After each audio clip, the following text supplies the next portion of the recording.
वो फैक्टर बताना होता है जिसकी बेसिस पर आप उस चीज को अलग कर रहे हैं। तो आप क्या लिखेंगे? Vector quantities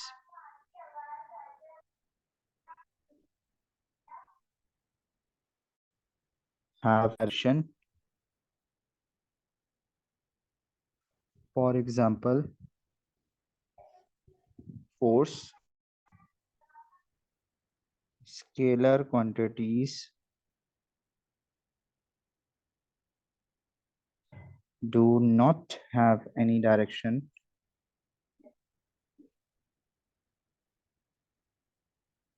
For example, energy.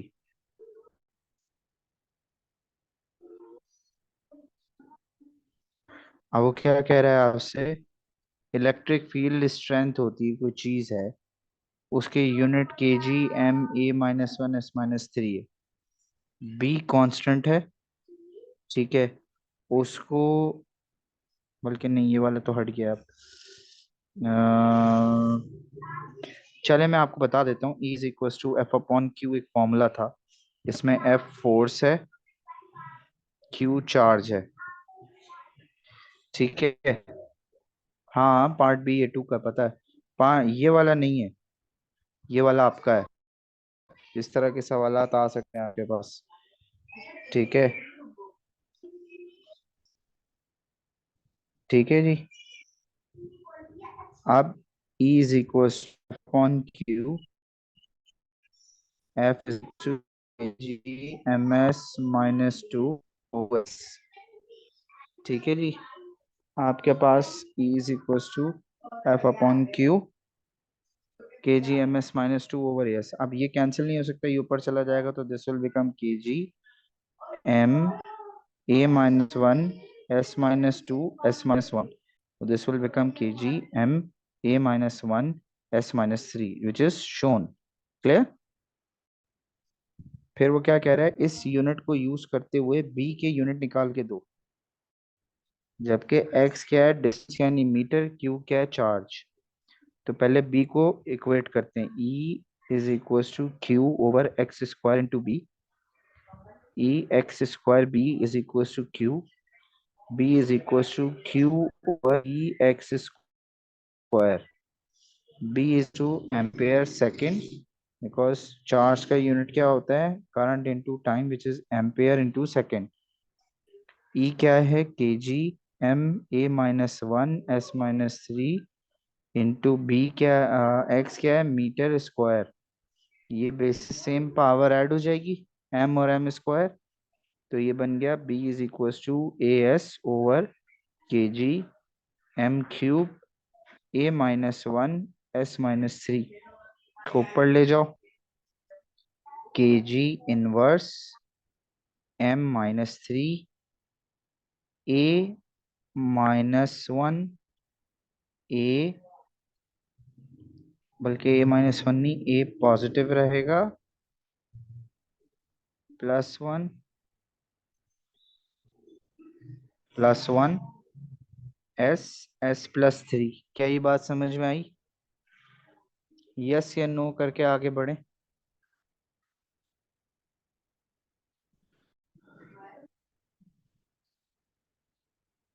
Clear?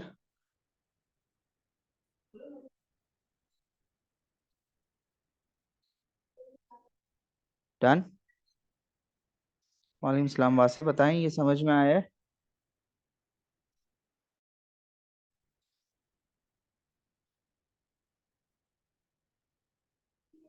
ठीक है।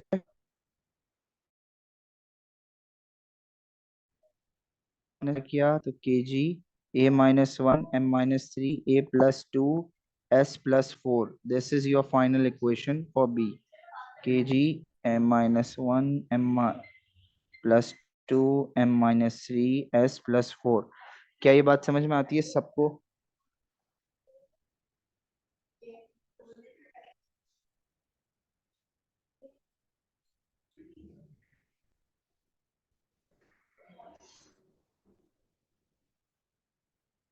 डन।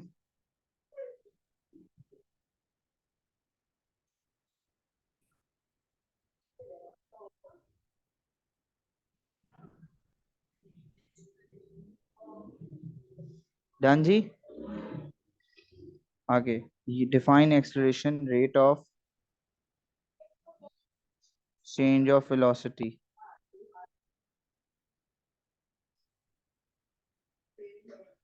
एक नंबर का है तो दिस इज B1 इनफ। अब वो कह रहा है स्टील बॉल जो है वो रेस्ट से, यानी कि इनिशियल वेलोसिटी क्या हो गई, जीरो। अब आप इसमें ये देखोगे कि एयर रेजिस्टेंस है या नहीं है। हॉरिजॉन्टल बीम ऑफ लाइट, एक मिनट, एनालिसिस है 0.208 मीटर, यानी ये बिल्कुल सीधी लाइट आ रही है यहाँ पे। Bottom when it is the ball falls through and breaks the beam of light, यहाँ गिर के। और फिर why the force due to air resistance acting on the ball may be neglected when calculate the time taken for the ball to reach the maximum beam of light। क्यों आप basically जो है वो क्यों एयर रेजिस्टेंस नेग्लेक्ट कर रहे होंगे।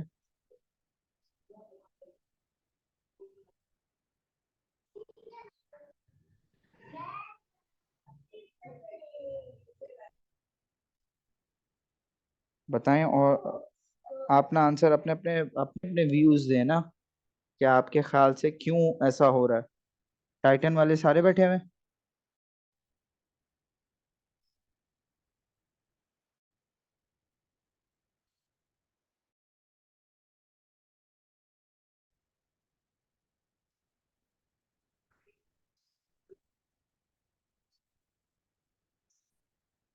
अपने अपने आंसर्स बताएं, क्यों आपके ख्याल से हम एयर रेजिस्टेंस निगलेक्ट कर रहे हैं।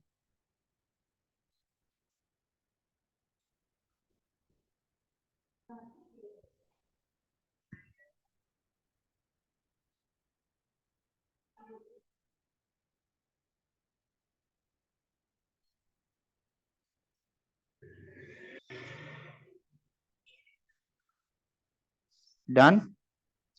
आंसर बताओ भाई, आपके ख्याल से क्यों एयर रेजिस्टेंस निगलेक्ट कर रहे हो आप।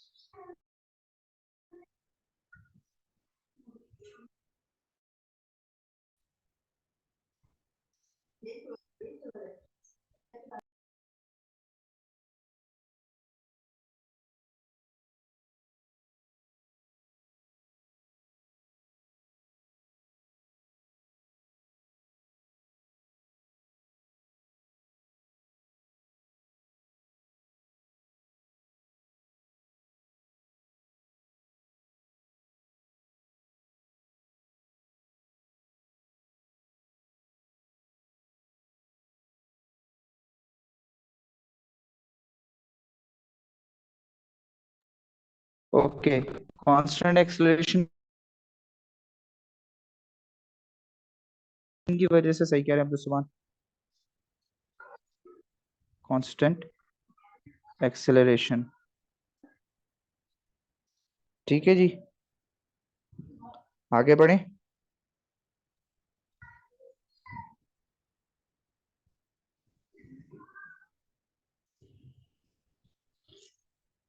फिर वो क्या कह रहा है, रेस्ट से पी तक आने में कितना टाइम लगा। एयर रेजिस्टेंस कांस्टेंट है, सॉरी कांस्टेंट एक्सेलरेशन मतलब आप इक्वेशन ऑफ मोशन यूज कर सकते हैं। आपको डिस्टेंस दे दिए, आपको इनिशियल वेलोसिटी दे दिए, और आपसे टाइम मांगा गया है। तो कौन सा फॉर्मूला यूज कर सकते हैं। S is equal to u t plus half a t square, agreed. U t zero हो जाएगा because you were the ball was thrown from rest. तो आपके पास क्या हुआ, 0.280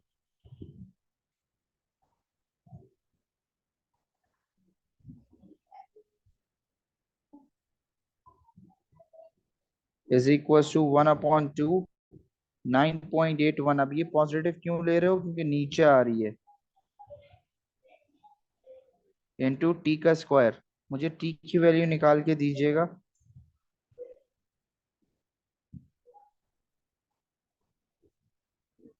निहाल, नहील, बेटा ये बात समझ में आती है। Is this clear?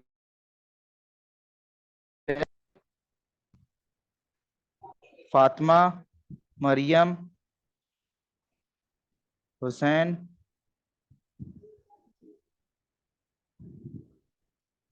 टाइम बताओ क्या आ रहा है?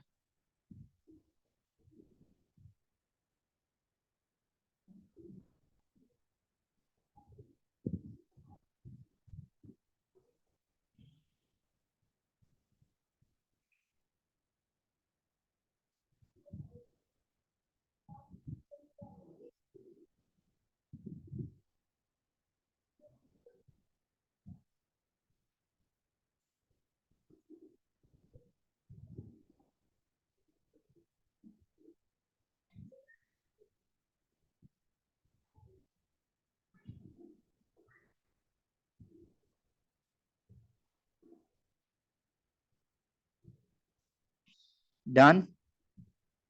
0.238 सेकेंड।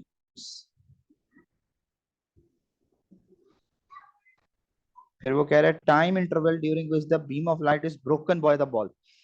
अब ये सवाल थोड़ा ट्रिकी है, कितनी देर तक बॉल उस पाथ के ब्रेक को ब्रेक करती रही। तो टोटल डिस्टेंस क्या है? 0.280 जो आपका निकाला है, और जो डिस्टेंस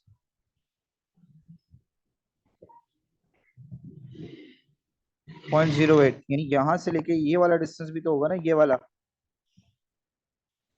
ये इंटरवल होगा ना जिसमें ब्रेक हुआ।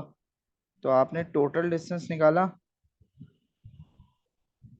0.280 प्लस 0.080 इज इक्वल टू 0.360। 88 से 16 आते पॉइंट, ये देखो वेरीफाई करो ये। देखो वो कह रहा है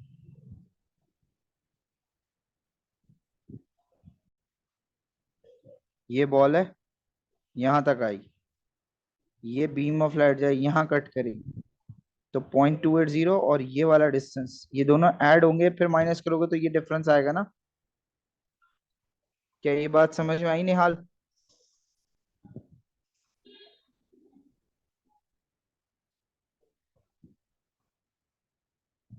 तो अब आपने टोटल डिस्टेंस निकाला, और फिर आपको टाइम इंटरवल चाहिए, तो फिर अब आप T2 निकाल रहे हैं, UT प्लस हाफ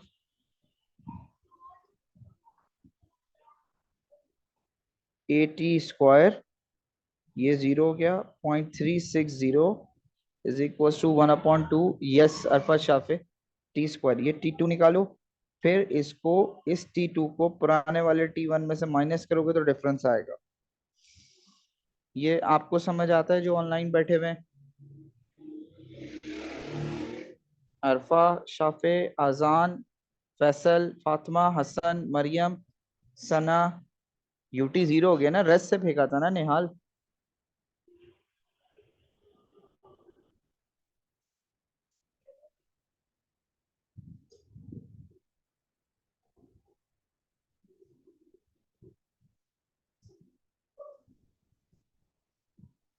आंसर बताओ मुझे, दोनों माइनस करके आ रहा है। अरफा, शाफे, अब वो डिफरेंट बॉल रिलीज की गई, सेम डायमीटर था, लेकिन डेंसिटी जो थी वो कम थी। तो density is equal to mass over volume. अब अगर तुम्हारे पास डेंसिटी कम थी तो उसका वॉल्यूम ज्यादा था। वॉल्यूम का मतलब उसका, जो उसके अंदर जो मॉलिक्यूल्स थे वो ज्यादा थे। अमाउंट ऑफ मॉलिक्यूल्स जो है ना, इन अ कन्फाइंड स्पेस, वो ज्यादा थी। तो अब क्या होगा आपके पास? Time interval will be greater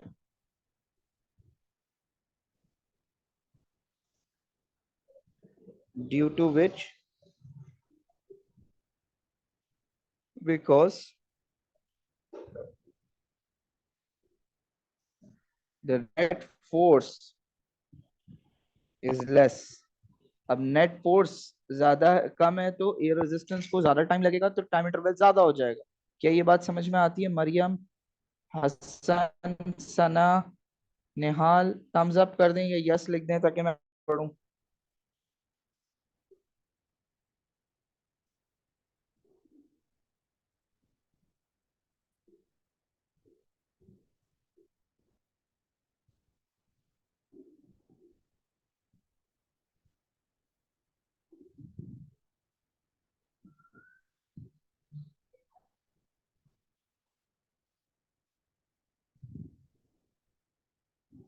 done.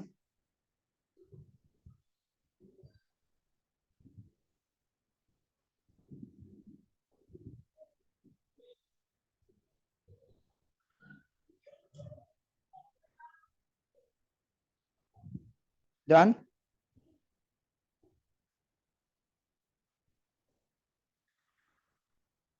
देखो, जब आपके पास डेंसिटी ज्यादा है, डेंसिटी कम है, तो उसका मतलब क्या हुआ कि आपका जो नेट फोर्स है वो कम है।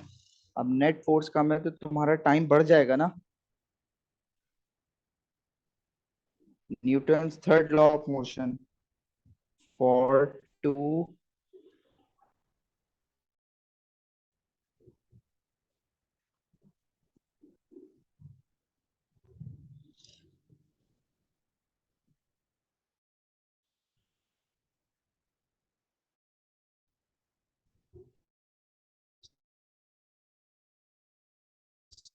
Separate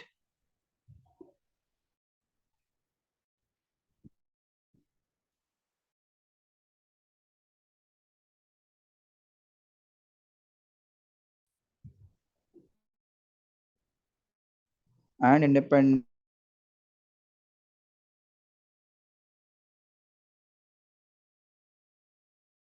object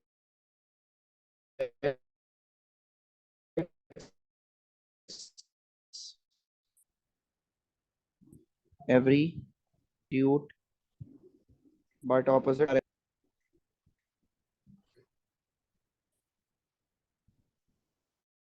reaction force.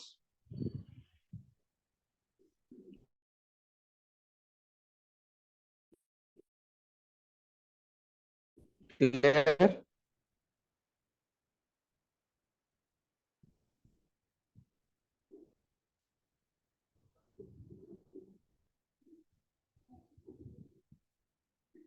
Done. क्या ये बात समझ आती है?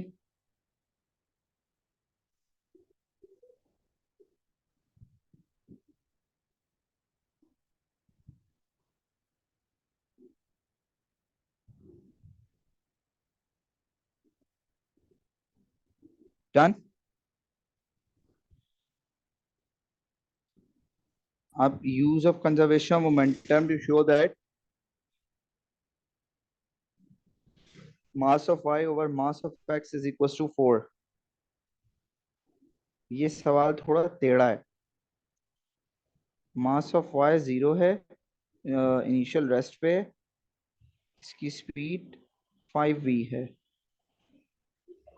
और ठीक है, तो सम of momentum before collision is equal to sum of momentum after collision. तो m into 5v plus zero is equal to mx plus my into v। अब ये बन गया 5mv is equal to mx plus my into v। इसको जब substitute करोगे तो ये बन जाएगा my over mx is equal to 4। क्या ये बात समझ में आती है?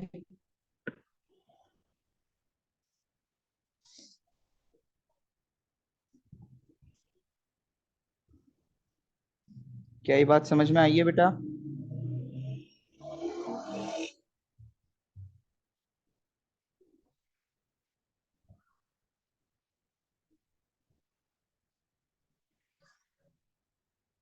मेरी साइड से या तुम लोगों की साइड से? मुझे सिर्फ इतना बता दो, क्लियर हुआ है? फातिमा देखो, तुमने क्या कहा, sum of total momentum before collision is equal to sum of total momentum after collision. तो अब इसका बी का तो मोमेंटम है ही नहीं, मैं क्यों, बिकॉज मैंने आपको पढ़ाया था कि भाई जब तक ऑब्जेक्ट की वेलोसिटी नहीं होगी उसका मोमेंटम नहीं होगा। तो आपके पास 5mx into v plus my की इनिशियल मोमेंटम जीरो है। तो अब after momentum mx plus my into v, क्यों? क्योंकि ज्वाइन हो गए ना। अब तुमने सिंप्लीफाई किया तो ये आंसर 4 के बराबर आएगा, करके देख लो। आप आफ्टर कोलिजन क्या है, 1/2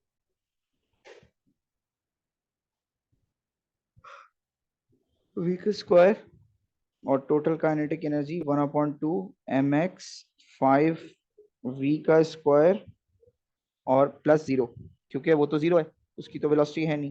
तो जब आपने इसको सिंप्लीफाई किया तो ये बन जाता है 1/2 mx प्लस my v का स्क्वायर ओवर 1/2 mx 5v का स्क्वायर। 1/2 से 1/2 कैंसिल, तो आपके पास मेरे ख्याल से 0.19 या 0.2 के करीब आंसर आ रहा है। चेक करें, यही आ रहा है निहाल?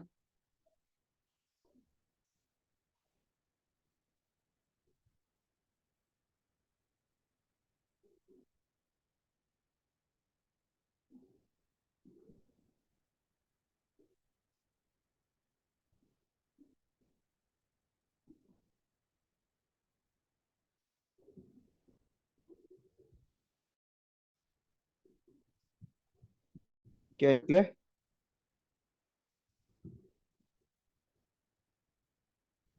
नहीं, बस तुम्हारा हो गया तो तुम सो जाओ। 0.2 क्लियर है?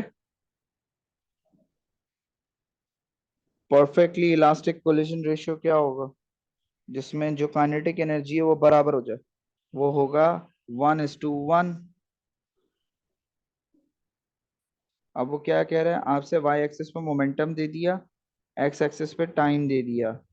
तो अब याद रखिएगा, अगर मोमेंटम जीरो है, यानी कि मोमेंटम नहीं है, तो फोर्स जीरो है। फोर्स जीरो तो एक्सलेरेशन जीरो। यहाँ पे भी फोर्स जीरो है, एक्सलेरेशन जीरो है। तो जीरो से लेके 20 तक आपके पास हॉरिजॉन्टल लाइन का मतलब जीरो। 20 to 40 आपके पास डिक्रीज कर रहा है। नहीं, फोर्स कांस्टेंट होगा, क्योंकि ग्रेडियंट होता है ना। अगर मोमेंटम टाइम ग्राफ है तो इसका ग्रेडियंट फोर्स होता है ना। तो इसका हॉरिजॉन्टल लाइन का ग्रेडियंट तो फोर्स होगा। वो डायरेक्शन की बात नहीं कर रहा, वो तो उसकी बात कर रहा है। ये वाला ग्राफ बना के दें।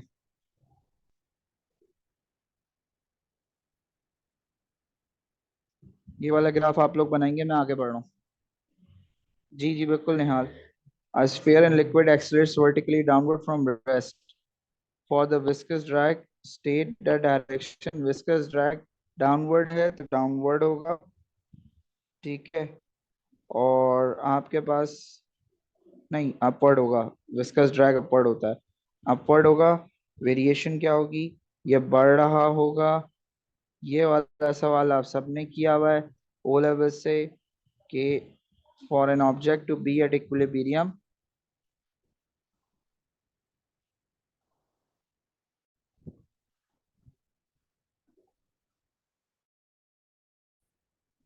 The sum of clockwise moment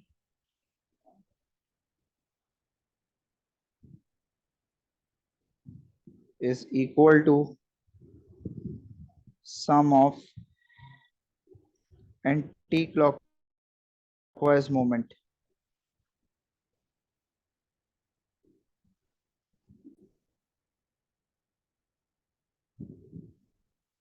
C pivot है, और आपने क्या निकालना है? एफ बी, ये निकालना है।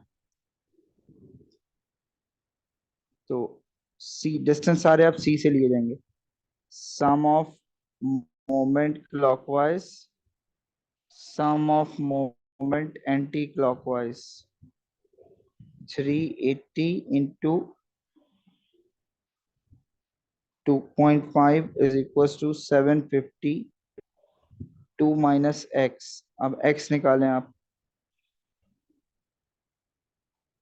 तो 430 न्यूटन आता है। क्लियर है जी यहाँ तक? Fatima, Faisal?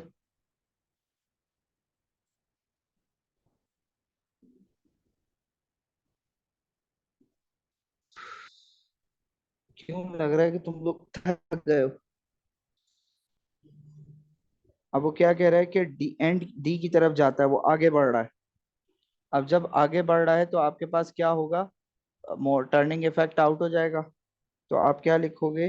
Turning effect out होगा तो एक्स निकालना है। मैं उम्मीद करता हूँ कि ये सवाल आप लोग खुद से कर सकते हो। सेम वर्किंग है, सिर्फ बैलेंसिंग है और कुछ भी नहीं है, ठीक है। wavelength of progressive wave, the distance between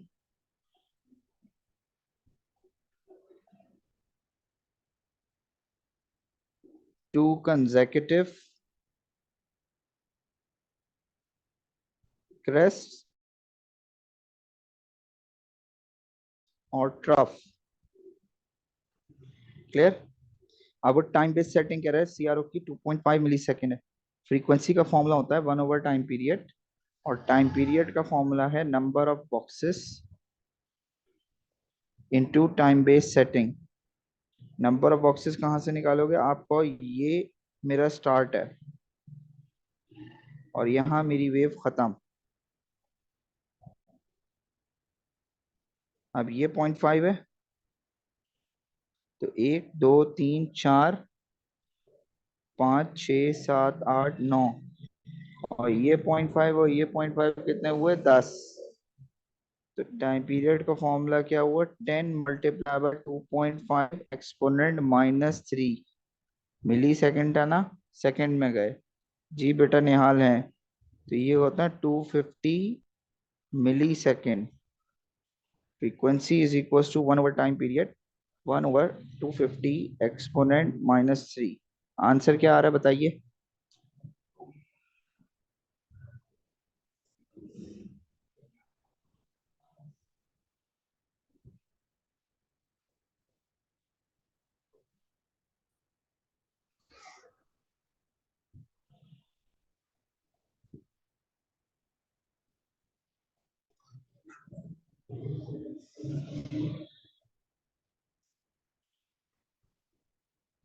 four. ठीक है, अब आ रहा है two source emitting the sound in B is at a point A. ये पॉइंट ए रिसीव कर रहा है, ठीक है। Distance A B is 8, A C is 20.8, 90 degree. There is no phase change, ठीक है। The wavelength is 1.6. Calculate show that the waves are a part difference of 6.4. अब आप ये कैसे करेंगे भाई? आपने कहा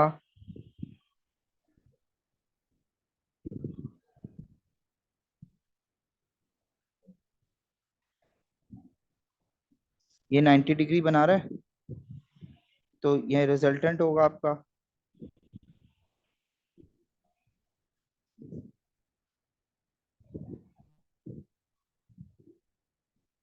8 प्लस 20.8 का स्क्वायर प्लस 8 का स्क्वायर -20.8 इज इक्वल टू कितना आता है बेटा?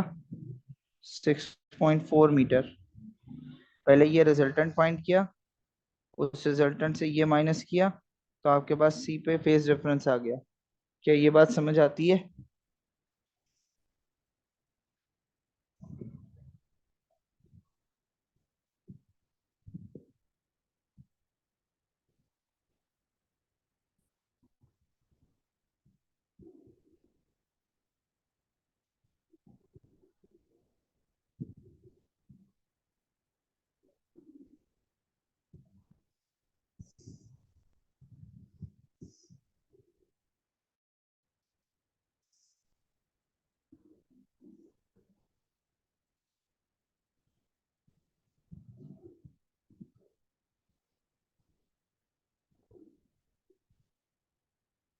Done.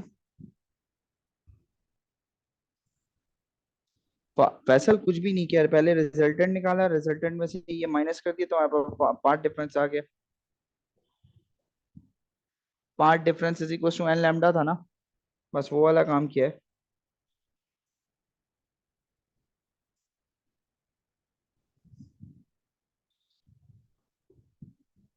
Intensity maxima constructive interference हो रही है, crest is being overlapped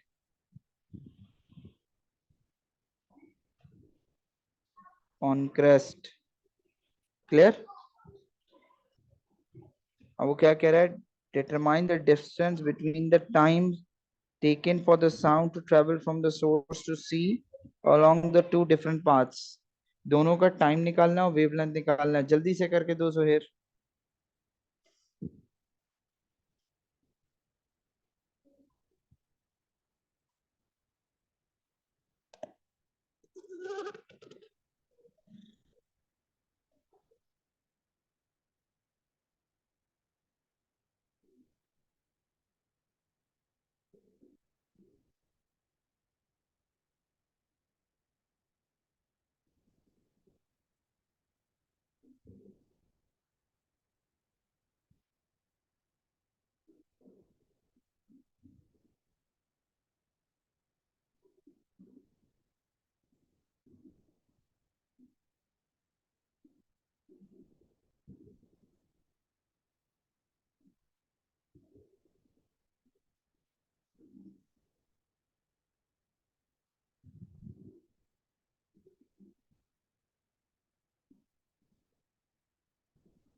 done,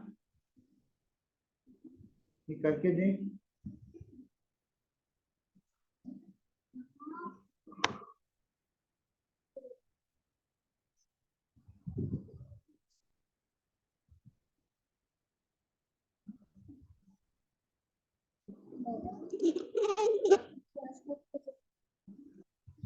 done.